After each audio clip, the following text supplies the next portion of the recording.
eu estava analisando o que vocês gostam de ver, o que me traz mais inscritos no canal.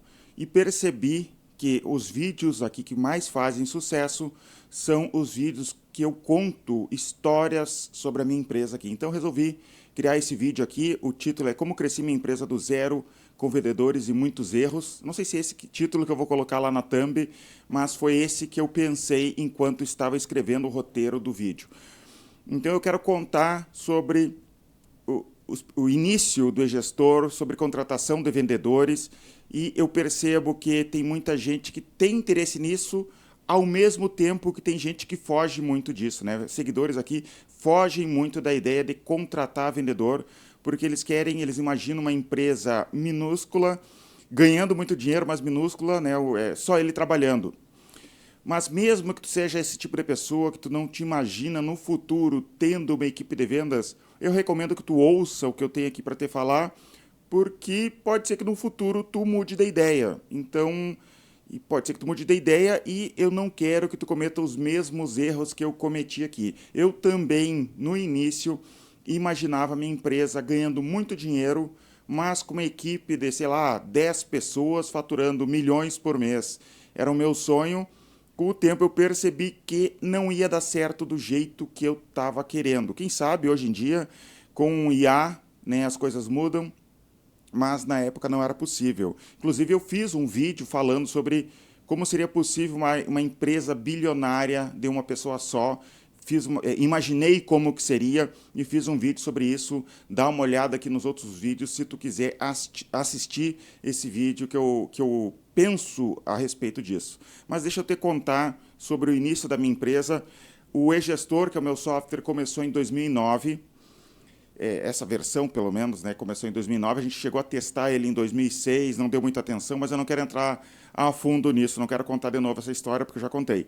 Em 2009, janeiro de 2009, a gente lançou o e-gestor e começou a colocar R$ 300 por mês em propaganda paga.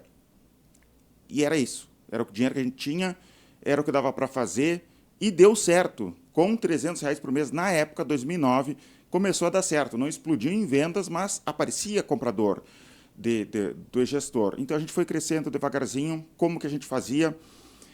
Era eu e um outro sócio vendendo, um outro sócio programando, mais focado na área técnica, e eu e esse outro sócio tentando conversar com os clientes. A gente ligava para esses clientes, a pessoa entrava no site, se cadastrava para testar o software, deixava o telefone, a gente tentava entrar em contato com esses clientes para vender. Basicamente isso. A gente fez isso durante um tempo. Eu nunca fui um grande vendedor, não acho que eu tenha sido um grande vendedor. Acho até que o meu sócio era muito melhor em vendas do que eu. Mas a gente fazia dessa maneira e cresceu dessa maneira, tá? Devagarzinho. Também outra coisa que a gente fazia na época, lembro que era 2009, WhatsApp não, nem sei se tinha WhatsApp na época, né? Mas eu não conhecia pelo menos em 2009 o WhatsApp. Eu acho que foi lá por 2012, mais ou menos, começou o WhatsApp, né? Na época a gente usava MSN, era o comum ainda, estava no final do MSN, lá por 2009. De vez em quando a gente mandava uma newsletter mandando o endereço da MSN meu e desse outro sócio para conversar com os leads. Então acontecia da gente ficar conversando com os leads por MSN, por telefone, por e-mail, e era isso. E vendia. E começou devagarzinho a crescer ali. Então, de grão em grão, a galinha foi enchendo o papo, né? É uma das vantagens da recorrência, é isso, né? Tu vende um pouquinho, mês que vem tu recebe de novo. Sempre tem isso, né? É uma bola de neve, num bom sentido, porque tu vai crescendo a empresa dessa maneira, mesmo que ela não cresça exponencialmente, o SaaS permite esse crescimento dessa maneira, a não ser que tu tenha um produto muito ruim, que o churn seja absurdo, ou alguns produtos específicos, como eu já vi uma entrevista com o cara, o CEO da Moz. Moz é um software para SEO, e ele tinha um problema gigantesco de churn, que ele chegou a pedir demissão do cargo de SEO porque ele já não sabia o que fazer.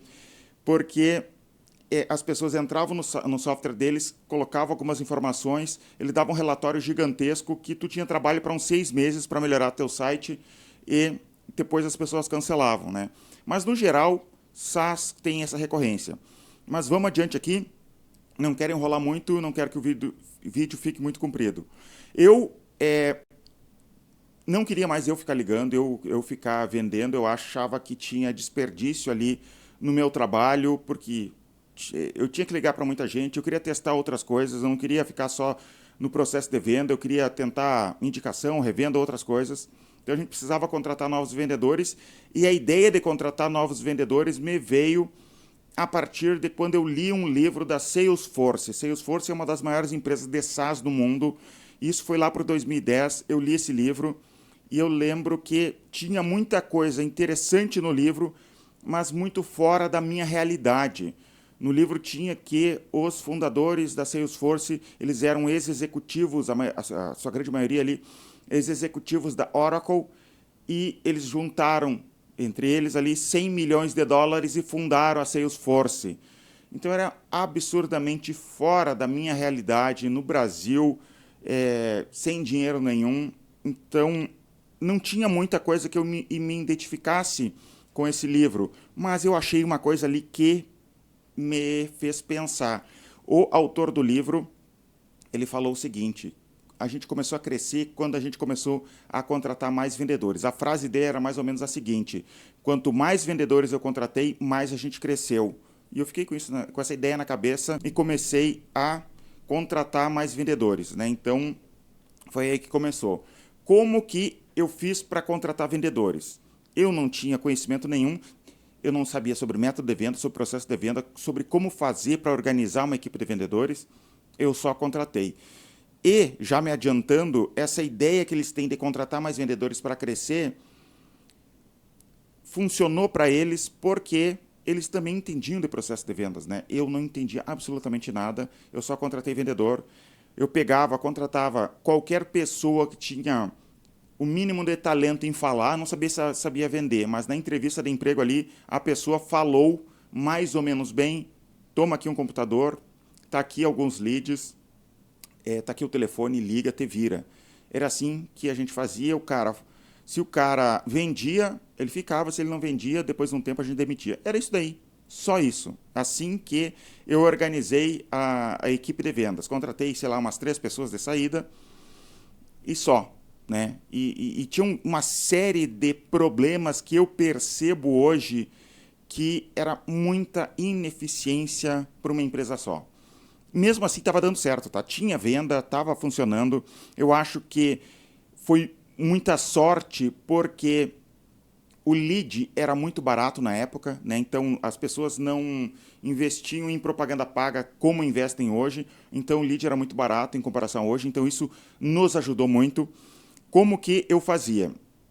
Eu colocava o vendedor, né, dessa maneira que eu falei, liga. E é isso, né? Liga, pega esses leads, e não existia um CRM, não existia de controle de envio de leads. Vai, digamos, 10 leads para ti, 10 leads para outro vendedor, 10 leads para esse outro vendedor. Não. Vai conversando com os leads ali, anota dentro do sistema que tu falou com ele. A única regra é: só anota se tu conseguiu falar com ele. Tá? Se é a dona daquele lead, se tu conseguiu falar com ele. Daí os vendedores começaram a pegar o máximo de leads que eles conseguiam, anotavam ali, tentavam ligar para o cliente e faziam o seguinte, né? Se criou a cultura dentro da empresa de ligar para o lead e falar o seguinte: tudo bom, seu João? Eu vi que o senhor se cadastrou aqui no e-gestor, o senhor precisa de alguma ajuda? E o cliente respondia: não, obrigado, eu só estava testando o software. Tudo bem então, seu João, se o senhor precisar de qualquer coisa, me liga, meu telefone é tal, e é isso daí. Basicamente isso. Então, muitos vendedores viviam de cliente que fechava sozinho. Não existia uma tentativa de conversar com o cliente. Existia um desperdício. Às vezes, o cliente realmente queria conversar mais, e quando ele queria conversar mais, o vendedor dava mais atenção. Mas, no geral, era basicamente isso. Era dizer oi para o cliente. Só isso. Então, existia um desperdício absurdo de lead, né? E tinha esse problema essa conversa sem estrutura com o cliente. E os vendedores também faziam absolutamente tudo. O vendedor vendia, o vendedor dava suporte, cuidava do financeiro, e era isso, né? Ele fazia a implementação do software, então ele dava aquela aula inicial para o cliente usar o software. Também tinha problemas das disputas de lead com o tempo, começou a ter problema sério de disputa de lead, porque cada um podia pegar o lead de qualquer maneira. Os vendedores ficavam brigando pelo seguinte: inicialmente eles não tinham como saber se o lead era bom ou não ser por uma única variável, ou duas variáveis, né? Primeiro, os dados bem preenchidos, né? O cliente preenchia mais dados. Às vezes tinha gente que escrevia teste, @teste, né? Então esse lead ninguém queria. Então, dado bem preenchido e o número de vezes que aquele cliente testou o software, né? Então ele entrou, acessou mais de uma vez o software. Cara, esse cliente aqui deve ser muito bom, vou ligar para ele. Então ele tinha esse pensamento. Outro erro que eu cometi, eu dizia assim para os meus vendedores: o cliente se cadastrou, vocês vão esperar para ligar para esse cliente no outro dia, tá? Então não importa o horário que ele se cadastrou, é no outro dia que vocês vão ligar para ele, porque a gente não quer incomodar o cliente. Deixa ele testar um pouquinho. Erro absurdo. Hoje eu penso quanto de dinheiro eu botei fora por fazer isso. A gente tem que ligar o mais rápido possível, nos 5 primeiros minutos, se possível. Depois que eu mudei isso, a gente aumentou muito as vendas, porque a gente começou a ligar mais rápido. O cliente está interessado naquele momento, né, pelo software. A gente tem que tentar pegar a atenção dele no momento que ele está mais interessado. Daqui a 10 minutos, daqui a meia hora, ele já está pensando em outra coisa, em outro problema da vida dele. Chegou em casa, ele já está pensando no filho dele. Então, tem que ligar o mais rápido possível. Eu dava um dia inteiro para eles ligarem. E daí tinha essa disputa de leads pelos vendedores. E aconteceu de ter 3 meninas que trabalhavam aqui com a gente, de vendedoras, e elas tinham a chave da empresa para elas chegarem mais cedo e trabalhar, né? Chegarem no horário de trabalhar. De repente, um dos nossos sócios não chegava. E elas começaram a chegar cada vez mais cedo e ter essa disputa de lead, porque elas queriam os melhores leads para elas. Então, já estava acontecendo de ter vendedora chegando 6 da manhã aqui para ser a dona de lead. Então, a gente teve que colocar uma tranca tecnológica no sistema. Então, elas começavam às 9 da manhã, a tranca, né? O sistema era só liberado 10 para as 9, para evitar isso, porque, sei lá, daqui a um tempo ia ter um problema trabalhista, porque eles estavam chegando às 6 da manhã para ser donados leads. Então, a gente começou a organizar isso. Com o tempo, eu também criei um outro método para organizar, para melhorar os leads, para verificar os leads, que é uma ferramenta que a gente criou aqui dentro para analisar o quanto de dados essa pessoa tinha colocado dentro do sistema do gestor ali. Ele tinha preenchido alguma nota fiscal, ele tinha preenchido um financeiro, o que ele tinha feito.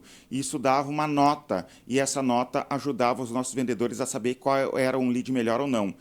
E não necessariamente era um lead melhor ou não, era um lead que mais se dedicou a testar, porque hoje eu vejo da seguinte maneira: de repente a pessoa entrou, se cadastrou, olhou em volta e fechou e não testou mais o software, mas de repente essa pessoa era a pessoa que ia comprar, mas ela se decepcionou com alguma coisa, ela teve algum preconceito com o software, ela achou que o software não tinha alguma coisa, fechou e foi testar outro software, outro concorrente nosso.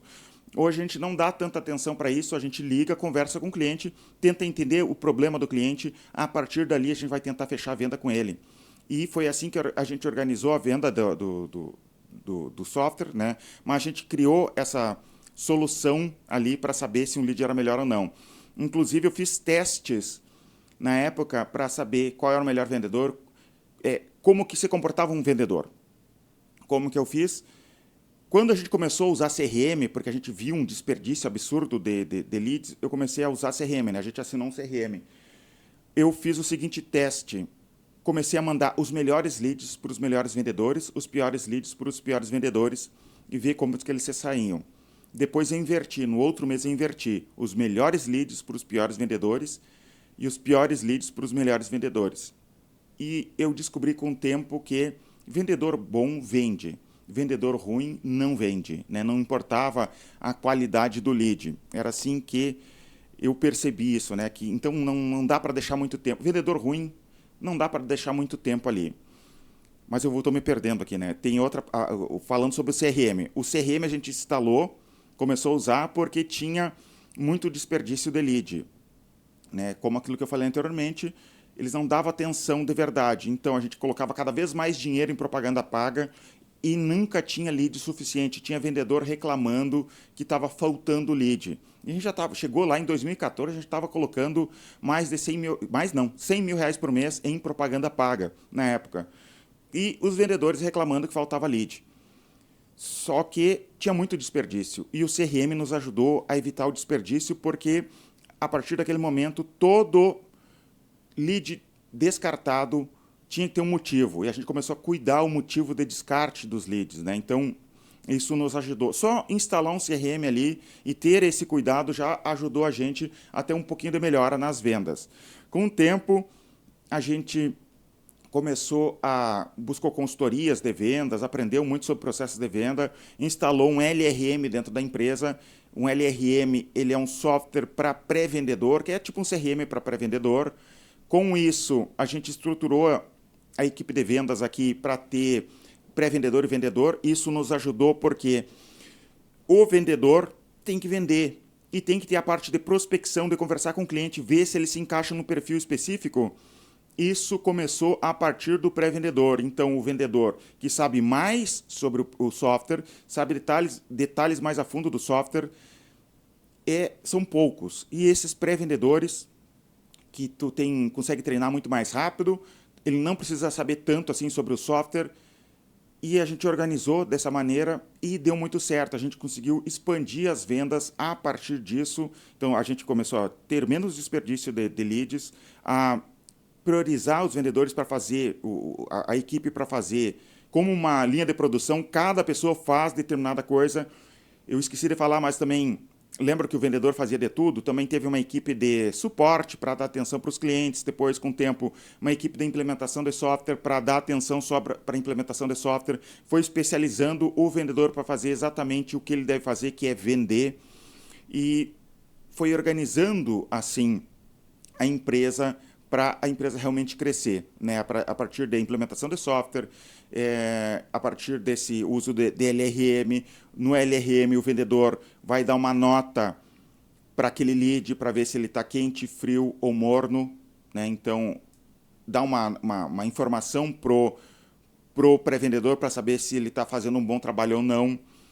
E também a gente aprendeu muito sobre processos de venda, como vender. Hoje a gente não depende de um vendedor estrela, a gente tem método. Claro que um vendedor bom é um vendedor bom, né? Mas a gente tem processos de venda que a gente consegue pegar pessoas competentes, ensinar esses métodos de vendas e, a partir disso, transformar ele num bom vendedor e não depender exclusivamente de um vendedor estrela. Aconteceu no passado, lá naquelas meninas que brigavam por lead, de uma das vendedoras ser excepcionalmente boa. E eu comparava as outras com ela, só que ela durou gerações aqui com a gente, gerações de vendedores aqui com a gente, sempre se destacando, sempre em primeiro lugar. Então eu penso, coitada daquelas primeiras vendedoras lá, que eu achava que elas eram ruins, mas realmente essa vendedora era excepcional e durante anos ela era a primeiro lugar em vendas, né? Então existe isso. E conforme tu vai contratando mais vendedores, tu vai aprendendo quem dá certo, quem não dá certo, quem se destaca. E foi isso, né? Foi esse processo aqui todo que a gente fez para realmente crescer a empresa, melhorar os processos de vendas internos aqui para evitar desperdício de leads, para vender cada vez mais, ligar para o cliente, conversar com ele, entender o problema dele, não colocar qualquer cliente para dentro da empresa, porque isso dá problema. No passado a gente tinha isso, né? Colocava qualquer lead para dentro da empresa. E eu até te entendo, tu está começando, a gente vai colocar qualquer cliente para dentro da empresa, eu não julgo isso logo no início, mas conforme a tua empresa vai passando o tempo, tu tem que começar a filtrar o tipo de empresa que está, ou cliente, né, que está entrando dentro da tua empresa ali, porque tu tem um custo interno para manter esse cliente, o churn também atrapalha muito o crescimento da tua empresa. Também vai sair gente falando mal do teu produto, porque ele não era o cliente perfeito para o teu software. Então vai ter gente que vai sair insatisfeita com esse software. Então, com o tempo, tu vai aprendendo qual é o teu público ideal, tu vai direcionando a propaganda para esse público ideal, né? Vai organizando a tua equipe de vendas para esse público ideal, para trazer cada vez mais clientes e dessa maneira realmente crescer a empresa através de marketing bem feito e processo de venda bem feito. Então, se tu está começando e tu tem receios em contratar vendedores, deixa eu te dizer que cedo ou tarde tu vai contratar vendedores, tá? Não tem muito o que evitar, a não ser que a tua empresa não tenha sucesso. Todas as grandes empresas de SaaS, cedo ou tarde, vão para uma equipe de vendas. A própria OpenAI tem uma equipe de vendas, né? Então, se tu parar para pensar, o que o OpenAI faz? Ela vende as APIs e vende o ChatGPT. E tu pode entrar no site agora, se cadastrar e comprar. Por que eles precisam de vendedores? Eles precisam, né? Não tem muito como evitar. Com o tempo, tu vai precisar disso, então já começa a estudar devagarzinho. Eu te entendo, não que tu não possa começar a crescer de outra maneira, mas começa a prestar atenção nessa possibilidade. Se tu quiser também, já começa a contratar um ou outro vendedor, não precisa contratar um cara na carteira de trabalho, contrata uns 2 estagiários para te começar a testar essa possibilidade de processo de venda. Contrata estagiário, contrata por meio turno, paga, sei lá, R$1.000 por mês para cada um.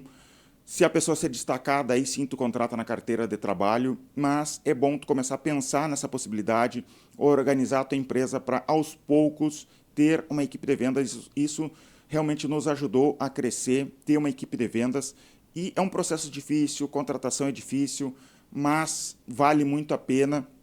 E claro que existem softwares específicos que de repente tu não vai precisar. Software muito pequeno, micro SaaS eu não recomendo, pelo menos não no início, mas software como serviço, se tu quer crescer, se tu tem um ticket médio, sei lá, a partir de R$150 por mês, já existe a possibilidade de tu contratar um ou outro vendedor para expandir.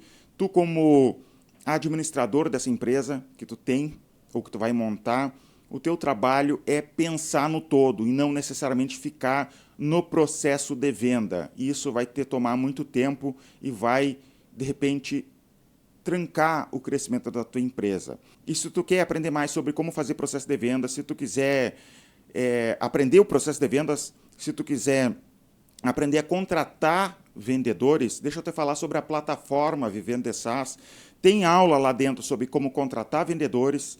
A gente conseguiu aqui na empresa errar muito menos na contratação de vendedores, graças a processos de contratação que a gente aprendeu conforme o tempo. Eu errei muito, fiz muita entrevista de emprego e a gente consegue errar muito menos. A gente ainda erra, mas o nível de erro é muito menor do que era antigamente. Então, tem aula sobre processo de venda, sobre contratação de vendedores, sobre ferramentas, tem todo o processo de treinamento dos nossos vendedores, o mesmo que eu dou aqui para a equipe do gestor, está lá disponível dentro da plataforma Vivendo de SaaS. Também tem áudios reais de ligações que os nossos vendedores fazem para os nossos clientes, tanto pré-vendedor quanto vendedor. Tem áudios reais, eu só cortei partes que tu identificaria o cliente, né? Eu cortei aquela parte ali, mas o resto do áudio é real exatamente. A gente pegou da central telefônica aqui, editou, coloquei num vídeo, tirei algumas partes, coloquei ali disponível para ti poder assistir. O link está aqui na descrição para a plataforma Vivendo de SaaS e muito provavelmente nos próximos meses eu vou aumentar o preço da plataforma para clientes novos, tá? Para quem já assinou, fica o mesmo preço. Eu vou aumentar o preço, então é hora de assinar, tá? Espero que tenham gostado desse conteúdo aqui. Muito obrigado e até os próximos vídeos.